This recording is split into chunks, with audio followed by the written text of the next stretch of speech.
You're standing at the mouth of a tunnel that runs underneath an Amish farmhouse in Holmes County, Ohio. No wires, no compressor, no thermostat, and the air coming out of it is 55 degrees in the middle of August.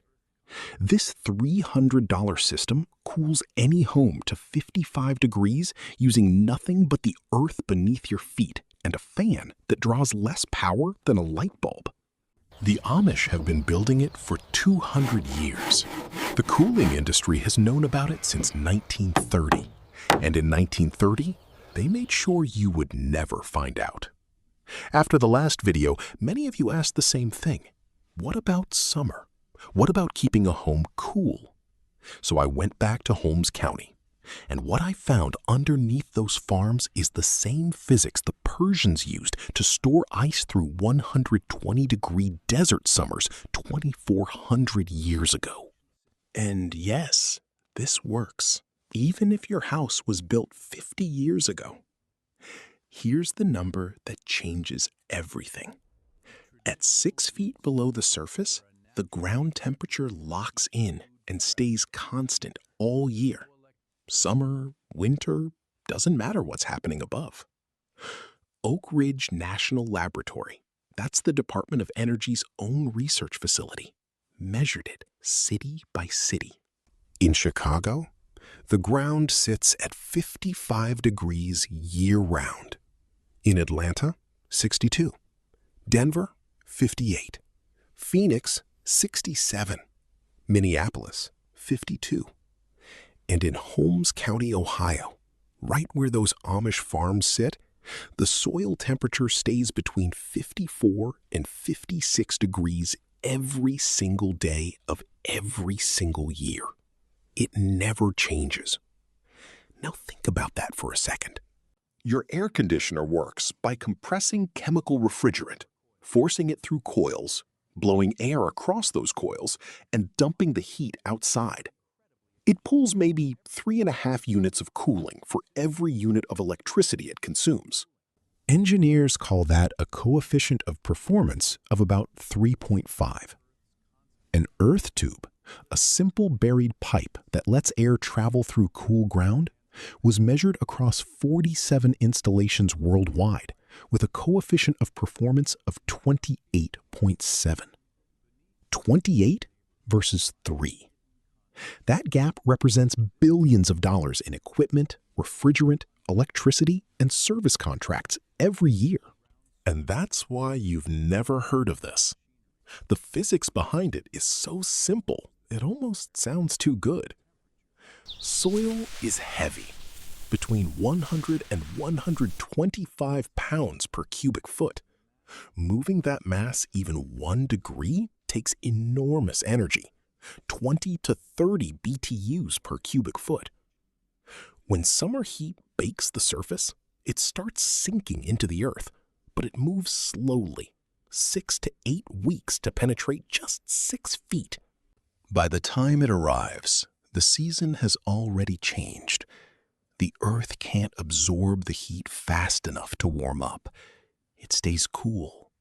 It is the largest thermal battery on the planet, and it's sitting underneath every home in America right now doing absolutely nothing because nobody told you it was there. The Amish didn't read about this in a textbook. They figured it out the way they figure out everything, by paying attention to what the earth was already doing and then building around it.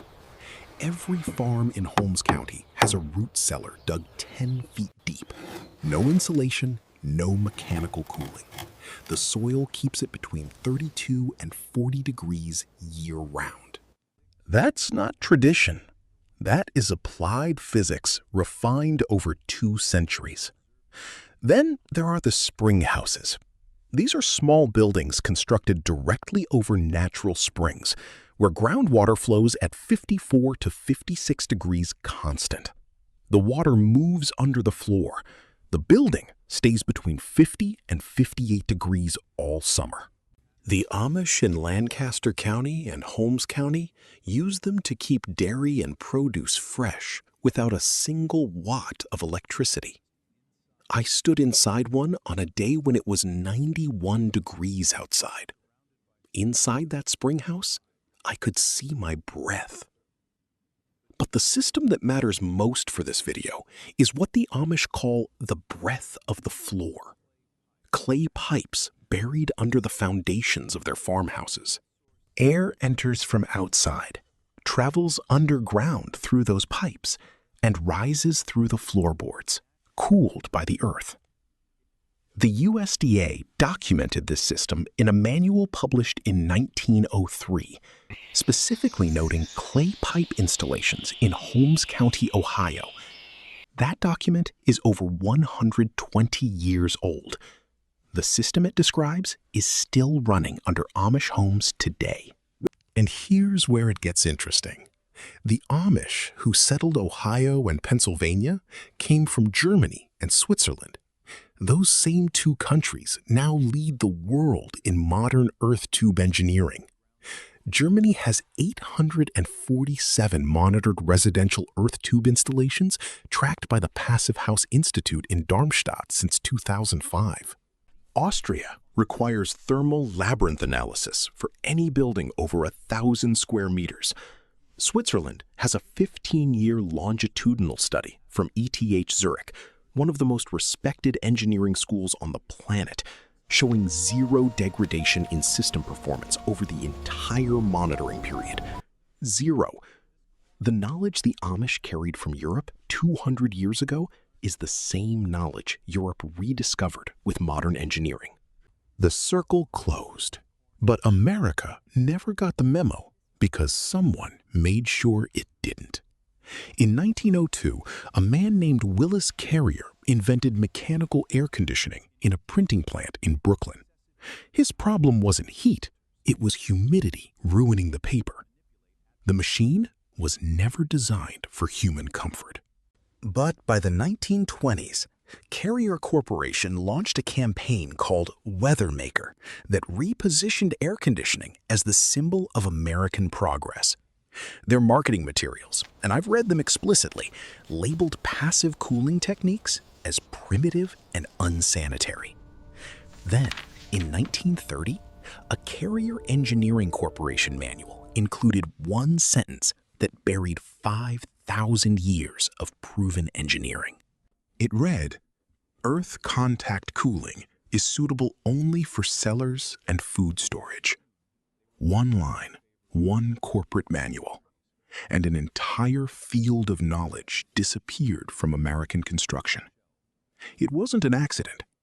In 1927, the first model mechanical codes were drafted with heavy participation from HVAC industry representatives. Passive alternatives weren't banned. They simply didn't exist in the document. The people writing the rules were the same people selling compressors. After World War II, the construction boom standardized mechanical cooling as the only acceptable approach. Passive cooling vanished from architecture schools.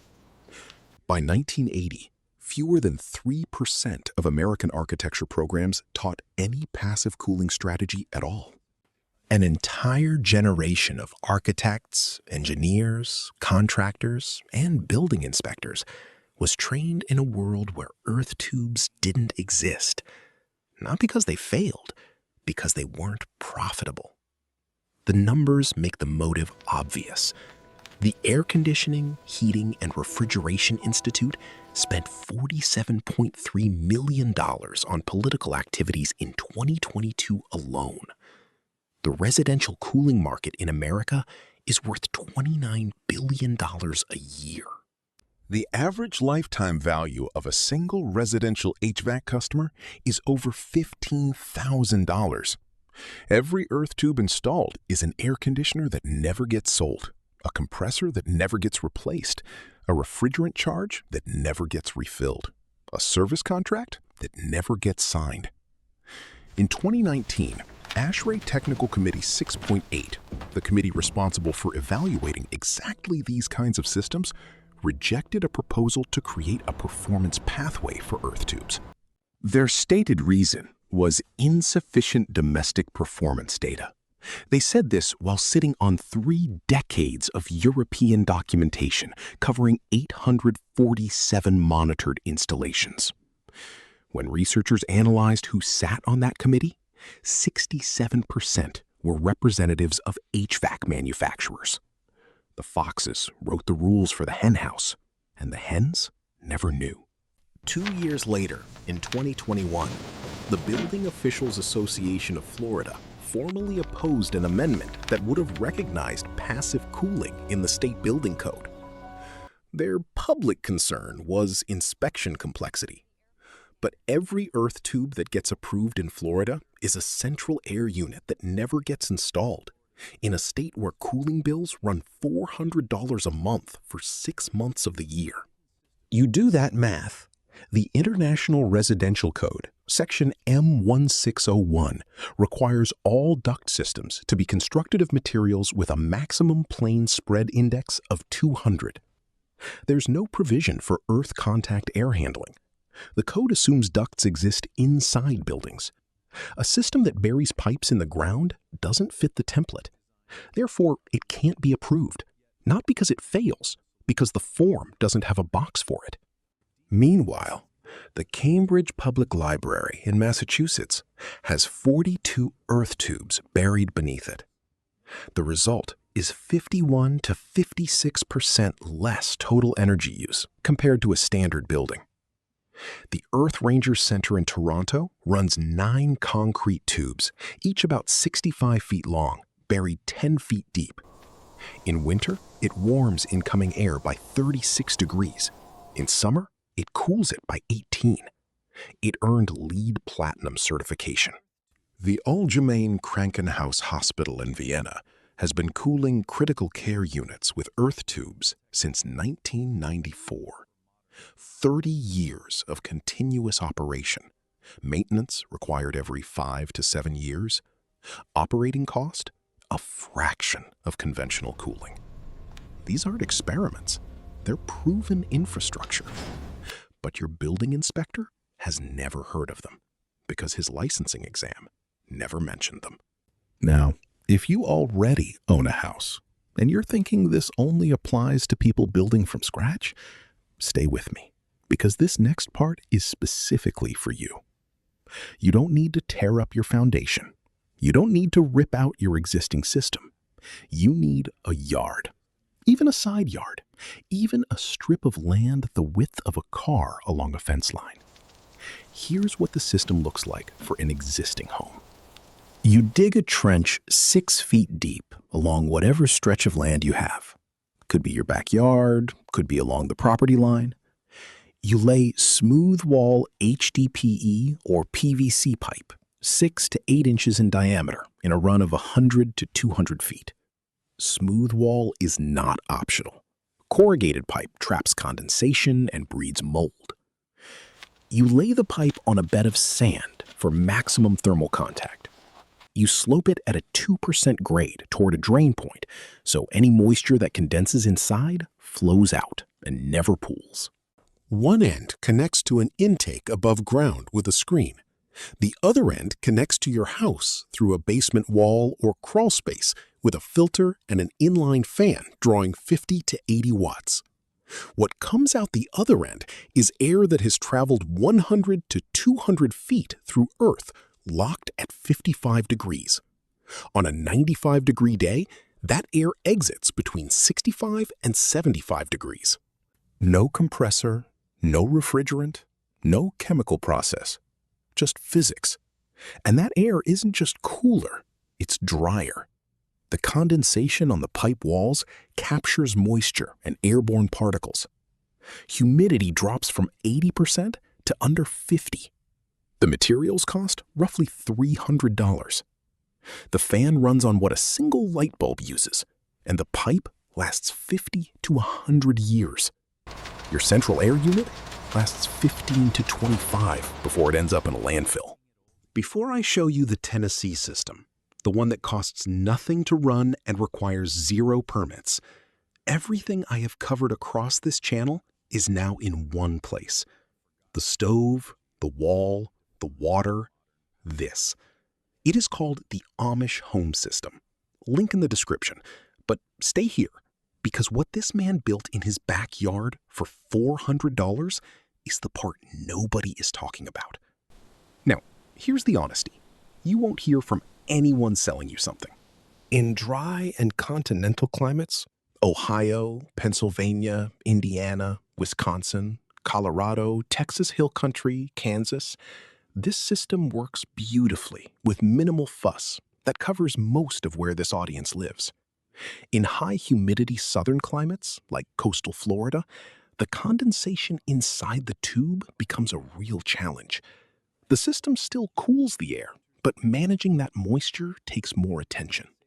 For those areas, there's a smarter variant. Instead of running air through the buried pipe, you run a closed loop of water mixed with glycol, the same antifreeze in your car radiator. The liquid circulates through the buried loop, picks up the Earth's constant temperature, then passes through a heat exchanger inside your house. Cool air comes out. No air ever touches the buried pipe. No condensation, no mold risk, no radon concern. And here's what makes this version bulletproof from a code perspective. It uses standard plumbing fittings. It qualifies under existing plumbing provisions in every state. No special permit, no confused inspector, no HVAC code that doesn't have a box for it. But the technique I promised you, the one I found that nobody is talking about, came from a man in rural Tennessee. And this is the part that made me drive 4 hours to see it for myself. This man lives in a 1,500 square foot house built in the 1970s. Standard construction, nothing special. His heating and cooling bill used to run about $240 a month in summer and almost the same in winter. 3 years ago, he built a closed-loop glycol system, but he didn't put it under his house. He put it under his workshop. His workshop sits 12 feet from his back door. He trenched a 6-foot-deep loop under the workshop floor, ran the glycol lines through the wall of his house, and connected them to a simple fan coil unit he bought online for $80. In summer, the system pulls heat out of his house and dumps it into 55-degree earth. In winter, it pulls 55-degree warmth from the earth and pushes it in. One system, 2 functions, 12 months of comfort.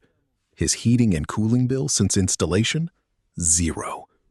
He called it 2 for the price of 1. The system cost him under $400 in materials. He dug the trench himself over 2 weekends. The glycol loop uses a small circulator pump, drawing 40 watts. The fan coil unit sits in a closet. No ductwork modification, no permits required, because it's a plumbing loop, not an HVAC system. And here's the detail that matters. He didn't touch his existing furnace or air conditioner. They're still there, still connected. He just never turns them on. If his earth loop ever needed maintenance, he could switch back in 5 minutes. There's no risk, there's no commitment. There's just a man who stopped paying $240 a month because he understood what the dirt under his workshop was already doing for free. That's the knowledge that existed for 5,000 years. The Persians built ice houses in the desert. The Romans engineered cooling channels under their villas. The Koreans ran air passages under floors for 3,000 years. Native Americans in the Southwest built semi-subterranean homes for 8 millennia. Every civilization that mastered extreme climate arrived at the same answer independently. The Earth stores temperature. The pipe is just the path. The Amish never forgot. They carried it from Switzerland and Germany to Pennsylvania and Ohio 200 years ago and kept building it because it worked and because they never needed anyone's permission to do what made sense. In 1930, one sentence in one corporate manual decided you would never learn this. In 2019, a committee with 67% industry representation made sure it stayed buried.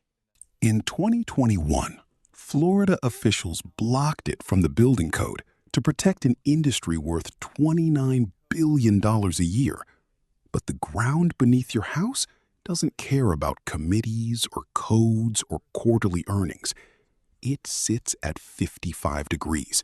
It has always sat at 55 degrees, and it will sit at 55 degrees long after every air conditioner ever built has rusted into nothing.